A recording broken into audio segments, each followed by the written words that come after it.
Hola, tutorandos de YouTube, ¿qué tal?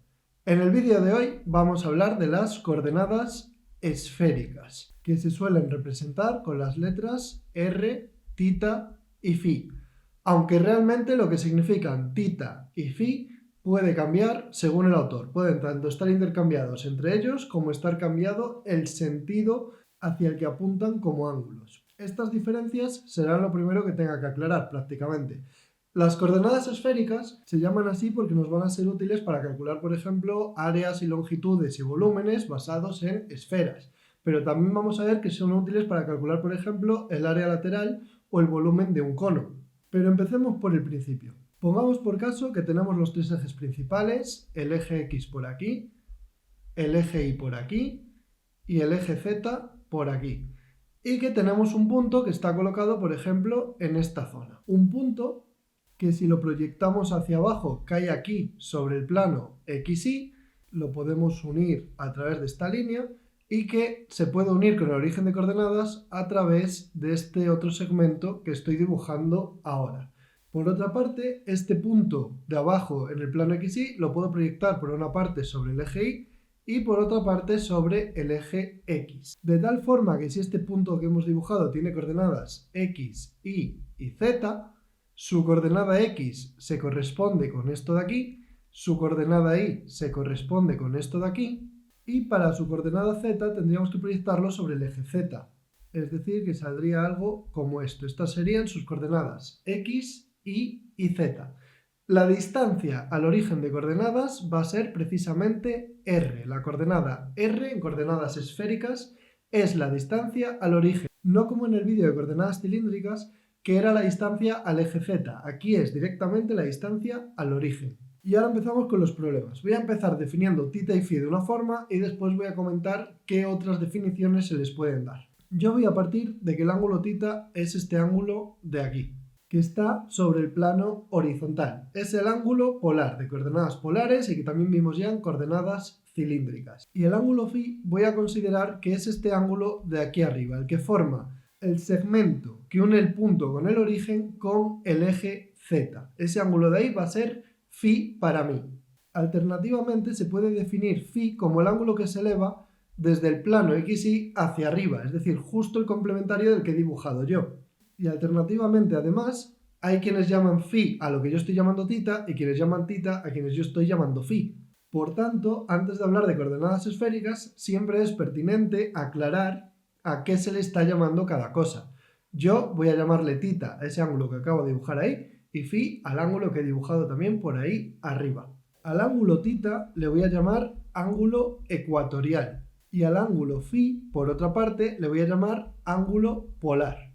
Este nombre es debido a un motivo muy sencillo. Si estamos en una esfera, al cambiar tita giramos siguiendo líneas ecuatoriales, estas líneas que estoy dibujando serían cambiando tita, y si cambiamos phi, vamos del polo norte al polo sur. Serían estas otras líneas que estoy dibujando ahora. Por eso, al ángulo tita le voy a llamar ángulo ecuatorial y al ángulo phi le voy a llamar ángulo polar. Y una vez visto todo esto, lo primero que tenemos que hacer es saber cambiar entre coordenadas cartesianas y coordenadas esféricas. Voy a marcar de color verde este segmento de por aquí porque me va a hacer falta considerarlo y vamos al lío. Ese segmento verde, visto desde arriba, cumple lo siguiente. Si esto es X y esto es Y, y los prolongamos tal y como están en el dibujo, el segmento verde sería esto de aquí, teniendo colocado en este sitio el ángulo tita. Por tanto, la parte de aquí abajo también mediría Y y se cumple automáticamente que tita es el arco tangente de Y partido por X. Esta va a ser la primera coordenada que vamos a tener fichada. Tita igual a arco tangente de Y partido por X. Y aparte, el tamaño del segmento verde, aplicando el teorema de Pitágoras, voy a ponerlo por aquí, segmento verde, va a ser igual a la raíz de X al cuadrado más Y al cuadrado. Después tenemos otro triángulo importante, que es el que forma el segmento verde, esta prolongación hacia arriba, y el segmento R. Por aquí puedo trazar también Z y marcar a trazos esta otra línea. Phi, por otra parte, sería este ángulo de aquí y R sería la línea azul. Pues bien, aplicando de nuevo el teorema de Pitágoras, esto de aquí va a ser z y la línea verde ya hemos visto que mide la raíz de x al cuadrado más y al cuadrado. Por tanto, r va a ser la raíz de, por un lado, la raíz de x cuadrado más y cuadrado al cuadrado más z cuadrado. Traducción, que r es la raíz de x al cuadrado más y al cuadrado más z al cuadrado. Esta va a ser la fórmula de r. Y por último, teniendo en cuenta que esto de aquí arriba también va a ser la raíz de x al cuadrado más y al cuadrado, se va a cumplir que phi va a ser el arco tangente de la raíz de x al cuadrado más y al cuadrado partida por z. Vamos a recapitular. Si ponemos por aquí una llave, r es igual a la raíz de x cuadrado más y cuadrado más z cuadrado, θ es el arco tangente de y partido por x y phi es el arco tangente de la raíz de x al cuadrado más y al cuadrado dividido entre z. Unos cambios de coordenadas que son terribles, pero que nos permiten pasar de tener x, y z a tener r, θ y phi. El siguiente paso es deshacer estos cambios, es decir, calcular x, y z a partir de r, θ y phi. Para ello podemos volver a tener en cuenta los mismos triángulos. Si esto de aquí es r y esto de aquí era el segmento verde y esto de aquí era z y esto de aquí es r y esto es phi, resulta evidente que z va a ser r por coseno de phi porque va a ser el cateto contiguo. El segmento verde, por su parte, va a ser r por el seno de phi, y como después se cumplía que si esto era el segmento verde, y esto era x, y esto era y, entonces esto era θ, vamos a tener que x es el segmento verde, es decir, r por seno de phi, multiplicado por el coseno de θ, y en el caso de y vamos a tener r por el seno de phi, y además por el seno de θ. Y vamos a poner esto por aquí arriba, es decir, x es r por seno de phi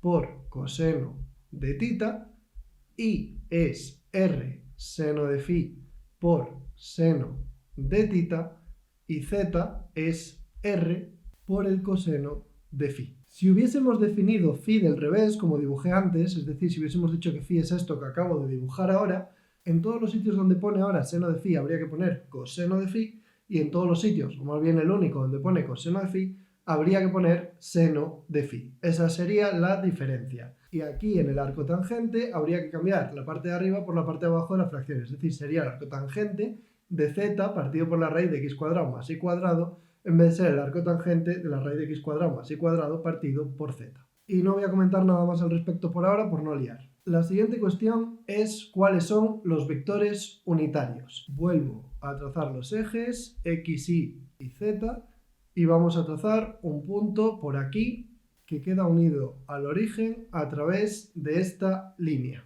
que por cierto mide r. El vector r unitario siempre va a apuntar hacia afuera y voy a poner un punto por aquí por comodidad, que puedo unirlo al origen a través de esta línea y esta línea mediría r. Este ángulo de aquí mediría θ y este ángulo de aquí mediría phi. El vector r unitario siempre va a apuntar hacia afuera, alejándose del origen de coordenadas. Y viendo las coordenadas cartesianas expresadas en forma polar, se puede ver muy fácilmente que r unitario tendrá que ser seno de phi, coseno de θ, seno de phi, seno de θ, y por último coseno de phi. Al hacer esto así, se garantiza que apunte hacia afuera, dado que es proporcional a x, a y y a z, y además se garantiza que el módulo sea 1. Vamos a comprobar esto muy rápidamente. Si queremos calcular el módulo de este vector, vamos a tener la raíz de seno cuadrado de phi coseno cuadrado de θ más seno cuadrado de phi seno cuadrado de θ más coseno cuadrado de phi. Voy a completar la raíz por aquí y el siguiente paso es sacar factores comunes, de forma que nos va a quedar seno cuadrado de phi por coseno cuadrado de θ más seno cuadrado de θ y todo esto más coseno cuadrado de phi. completo la raíz y ahora vemos que coseno del cuadrado de tita más seno cuadrado de tita nos quedan sumados y sabemos que valen 1. Y una vez hecho esto vemos que nos queda seno cuadrado de phi más coseno cuadrado de phi, que también vale 1. Por tanto nos queda la raíz de 1, que efectivamente es 1. Es decir, el módulo de este vector es 1 y por eso es un vector unitario. Y el valor del vector tita unitario va a ser menos seno de tita, coseno de tita y 0, igual que en coordenadas polares e igual que en coordenadas cilíndricas. Es exactamente el mismo vector y le da igual phi y le da igual r. Lo único que indica es cómo girar alrededor del eje z. Por último, para obtener el vector phi unitario, lo que habría que hacer sería lo siguiente: dejar esto por aquí y poner coseno de phi, coseno de tita, coseno de phi, seno de tita y por último menos seno de phi. La regla mnemotécnica es que sería derivar r unitario con phi, por pura casualidad, no porque sea obligatorio. Y el vector phi unitario apuntaría siempre hacia abajo, hacia donde hay que ir para que phi aumente su valor.